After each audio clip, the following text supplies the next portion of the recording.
एक बहुत ही important topic discuss करने वाले हैं, जो कि है income of other person includable in individuals total income. तो इस टॉपिक में जो फर्स्ट सब टॉपिक हम लोग डिस्कस करने वाले हैं, वहाँ पे ये है कि अगर सपोज किसी एसएससी का स्पाउस, ठीक है, वो कोई पर्टिकुलर कंपनी में या कोई पार्टनरशिप फर्म में अगर वो जॉब कर रहे हैं, तो उनको जो सैलरी मिलेगा, उनको जो रेम्युनरेशन मिलेगा, वो भी एसएससी के हैंड्स में टैक्सेबल हो जाएगा, क्लब करवा दिया जाएगा, अगर यहाँ पे ये साबित हो गया कि एसएससी का उस पर्टिकुलर कंसर्न में, जिस कंसर्न में उनका स्पाउस जॉब कर रहे हैं, तो उस पर्टिकुलर कंसर्न में उनका 20% या उससे ज़्यादा वोटिंग पावर है, या फिर 20% या उससे ज़्यादा उनका राइट टू रिसीव प्रॉफिट्स बनता है, प्रॉफिट पाने का अधिकार बनता है। तो इन दैट केस स्पाउस का इनकम स्पाउस का जो इनकम होगा उस पर्टिकुलर कंसर्न से, वो दूसरे स्पाउस यानी कि एसएससी के हैंड्स में क्लबिंग हो जाएगा। सिंपल सा बात अगर किया जाए, सपोज फॉर एग्जांपल मान के चलिए कि mister X is the SSC, in our case उनका एक्स लिमिटेड बोल के कंपनी है, कंपनी में 25% का शेयर होल्डिंग, तो 25% share holding is greater than 20% share holding. तो इन दैट केस मान लीजिए कि मिसेस एक्स सेम कंपनी में वो जॉब कर रही हैं और उनको salary during the year 5 lakh rupees का रिसीव हुआ। ये जो 5 लाख रुपीज़ का सैलरी इनकम मिसेस एक्स को मिलेगा, वो मिस्टर एक्स के हैंड्स में क्लब करके टैक्सेबल बना दिया जाएगा। तो ऐसा क्यों? ऐसा इसलिए क्योंकि हम लोग यहाँ पे इनकम टैक्स बोलता है कि ये डिमिंग प्रोविजन है, यहाँ पे क्लबिंग अट्रैक्टेड होगा। यहाँ पे मान लिया जाएगा कि जो मिसेस एक्स हैं, उनका जो salary income 5 lakh rupees receive हो रहा है, वो डायरेक्टली या indirectly related to X's total income. X का मिस्टर एक्स का शेयर होल्डिंग से रिलेटेड है। तो दैट इज़ वाई यहाँ पे हम लोग क्या करेंगे, उसको जो सैलरी इनकम है उनको ऐड कर दीजिए। मिस्टर एक्स का salary income 5 lakh rupees will be added to mister X's total. अच्छा, अब यहाँ पे हम लोग ये एक एक्सेप्शन है इस पर्टिकुलर जनरल रूल का, वो भी मैं बता देता हूँ। अगर वाइफ खुद एक क्वालिफाइड पर्सन है, वो खुद एक हाईली एजुकेटेड इंडिविजुअल है, और या फिर वो हाईली स्किल्ड इंडिविजुअल है, यहाँ पे एजुकेशनल क्वालिफिकेशन भी मैटर नहीं करता है, बल्कि आपका अगर मान लीजिए कि आपका खुद का बहुत अच्छा स्किल्स है, आपको एक पर्टिकुलर चीज़ में बहुत अच्छा एक्सपर्टीज है आपका, तो in that case clubbing provisions लेकिन अट्रैक्टेड नहीं होगा। यानी कि सिंपली ये हम लोग को देखना होगा कि क्या स्पाउस को जॉब हस्बैंड के substantial interest in the concern के वजह से मिला, या उनका वो खुद भी क्वालिफाइड थी और उनको खुद को भी क्या करना पड़ा, उनके खुद के क्वालिफिकेशंस के बेसिस पे, खुद के पर्सनल स्किल्स लेवल के बेसिस पे उनको जॉब मिल सकता था। अगर उनका वो खुद पर्सनली प्रोफेशनली क्वालिफाइड पर्सन है, तो इन दैट केस हम लोग लेकिन क्लबिंग अट्रैक्ट नहीं करेंगे। यानी कि ये जो उनको जो इनकम रिसीव होगा जो स्पाउस को, वो उन्हीं के हैंड्स में टैक्सेबल होगा, अदर स्पाउस के हैंड्स में क्लबिंग नहीं कराया जाएगा, यानी कि एसएससी को उसके ऊपर टैक्स नहीं देना पड़ेगा। तो आइए देखते हैं ये प्रोविजंस क्या लिखा है। Let us learn. तो clubbing of income arising to spouse income, point number 1, income by way of remuneration from a concern in which the individual has substantial interest। ये सेक्शन है सेक्शन 64 सबसेक्शन 1 क्लॉज नंबर 2 में दिया हुआ है। आइए देखते हैं ये सेक्शन क्या कह रहा है। तो ये सेक्शन बोल रहे हैं कि if the spouse is working in such a concern, example a company in which the assessee has substantial interest by holding 20% or more voting power, then the remuneration received by the spouse from such a concern will be clubbed in the hands of the assessee। मतलब simple सा है कि अगर spouse किसी ऐसे जगह में, किसी ऐसे कंपनी में वो जॉब कर रहे हैं जहाँ पे उनका जो अगर वाइफ है तो हस्बैंड है तो वाइफ, वो अगर ऑलरेडी उस पर्टिकुलर कंसर्न में 20% से ज़्यादा शेयर्स खरीद करके रखे हुए हैं, शेयर्स ही वोटिंग पावर को दर्शाता है, तो 20% या उससे ज़्यादा शेयर्स अगर वो खरीद करके रखे हुए हैं, तो इन दैट केस उनको जो भी रेमुनरेशन मिलेगा, वो रेमुनरेशन क्या होगा, वो एसएससी के हैंड्स में क्लबिंग करा दिया जाएगा। It will be clubbed in the hands of the assessee. तो इसके बाद यानी कि कमा कोई और रहा है, टैक्स कोई और भरेगा। इसके बाद if the concern is not a company, अगर जिस कंसर्न में जो है स्पाउस जॉब कर रहे हैं वो अगर कोई कंपनी नहीं भी है तो भी ये रूल अप्लाई होगा, क्योंकि वहां पे सब्सटैंशियल इंटरेस्ट 20% और मोर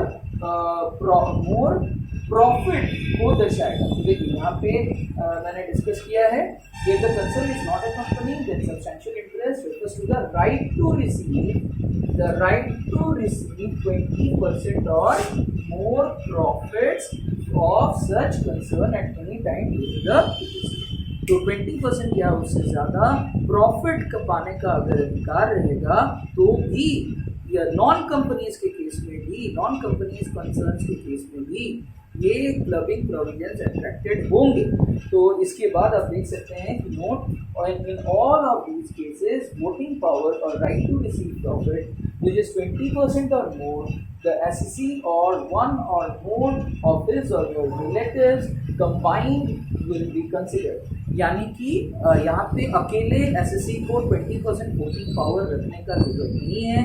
तो ऐसा भी हो सकता है कि एसएससी के पास 10% वोटिंग पावर है और 15% वोटिंग पावर उनका एक या एक से ज़्यादा रिलेटिव्स का मिला करके है, तो 15 + 10 टोटल कितना हो गया, 25 हो गया। It crosses the limit of 20%। तो अकेले एसएससी को यहाँ पे होल्ड करना पड़ेगा ऐसा कोई ज़रूरी नहीं है।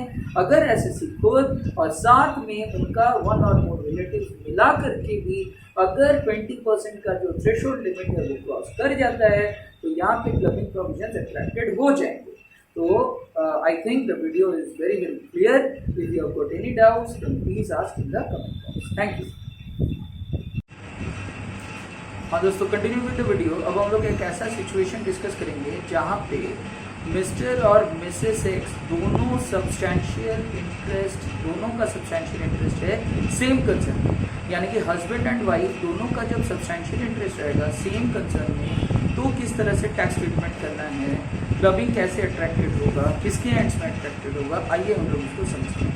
सबसे पहले मैं आपको बेसिक रूल बता देता हूँ। तो बेसिक रूल ये है दोस्तों कि क्लबिंग ऑलवेज उस पर्टिकुलर स्पाउस के हैंड्स में अट्रैक्टेड होगा जिसका other income except the salary और any other remuneration that is received from the concern. ठीक है, तो जिस पर्टिकुलर कंसर्न से उनको सैलरी या कोई भी रेम्युनरेशन रिसीव हो रहा है उसको छोड़ के अदर इनकम जिस पर्टिकुलर स्पाउस का हायर होगा उस पर्टिकुलर स्पाउस के हैंड्स में during the previous year clubbing attracted होगा। यानी कि यहाँ पे मेन मैटर है अदर इनकम। अदर इनकम यानी कि सैलरी या रेम्युनरेशन को छोड़ कर, तो सैलरी या रेम्युनरेशन को छोड़ करके कोई भी सोर्सेज हो सकता है, आपका बिजनेस इनकम हो सकता है आपका इनकम फ्रॉम अदर सोर्सेज हो सकता है आपका इनकम फ्रॉम हाउस प्रॉपर्टी हो, ठीक है, कोई भी इनकम का सोर्स चलेगा बस, या कैपिटल गेन हो, कोई भी इनकम का सोर्स चलेगा, बस आपका वो salary income from that particular concern नहीं होना चाहिए।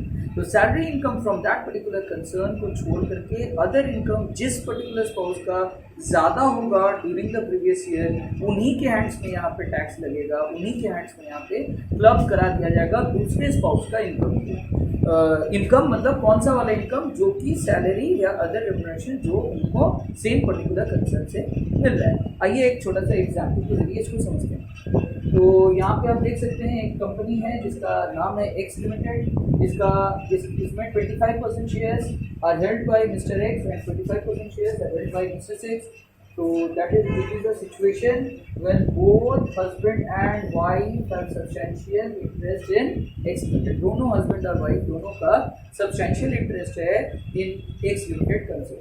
तो यहाँ पे आप देख सकते हैं सैलरी फ्रॉम X Limited मिल रहा है मिस्टर एक्स को 10 लाख रुपीज और मिसेस एक्स को सैलरी फ्रॉम X Limited मिल रहा है 20 लाख रुपीज। अदर इनकम यानी कि इसको छोड़ करके, सैलरी को छोड़ करके अदर इनकम मिस्टर एक्स का है 12 लाख और मिसेस एक्स का है 6 लाख। तो यहाँ पे आप देख सकते हैं अदर इनकम हायर किसका है, other income higher Mr X का है। तो other income is higher for Mr X when compared to the other income of Mrs X, तो therefore clubbing will be attracted in the hands of mister X. तो Mr X के hands में यहाँ पे clubbing attracted होगा। तो आइए देखते हैं किस तरीके से यहाँ पे टैक्स ट्रीटमेंट होगा इन इनकम्स का। तो टोटल इनकम का हम लोग कैलकुलेशन करेंगे एक्स और वाई के, एक्स मिस्टर एक्स और मिसेस एक्स के लिए के हैंड्स में। तो ओन सैलरी, मिस्टर एक्स का own salary was 10 lakh rupees, जैसे कि आप देख रहे हैं। ऐड इसके साथ क्लब इनकम ऐड हो जाएगा। क्लब इनकम कौन सा वाला था, जो मिसेस एक्स को जो सैलरी मिल रहा था उस पर्टिकुलर कंसर्न से, वो यहाँ पे क्लब इनकम होगा 20 लाख रुपीज। तो salary of Mrs x 20 lakh rupees यहाँ पे क्लबिंग अट्रैक्ट करेगा। इसके बाद ओन अदर इनकम, खुद का अदर इनकम है 12 लाख रुपया, तो खुद का अदर इनकम हो गया 12 लाख, 12 लाख रुपीज। तो यहाँ पे आपका जो टैक्स लगेगा, टैक्स होगा that is 10 lakhs plus 12 plus 20 lakhs plus 12 lakhs. तो 20 plus 10 that is 30, 30 plus 12 that is equal to 42 lakhs. तो 42 lakh rupees will be the total taxable income in the hands of mister X. और मिसेस एक्स के हैंड्स में देखिए कैसे taxability rise करेगा। Own salary 20 lakh है, उसमें से हम लोग क्लब इनकम माइनस कर देंगे under section 64 subsection 1 clause number 2, क्योंकि इस पे तो टैक्स मिस्टर एक्स देंगे। तो मिसेस एक्स के हैंड्स का टोटल इनकम का कैलकुलेशन में ये माइनस हो जाएगा।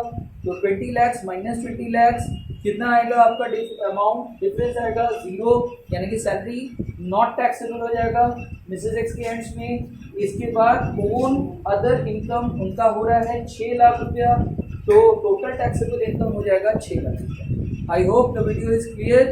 Please don't forget to like, share and subscribe to my video, to my channel Knowledge is Power. Thanks a lot, and please do comment if you have got any doubts. Thank you.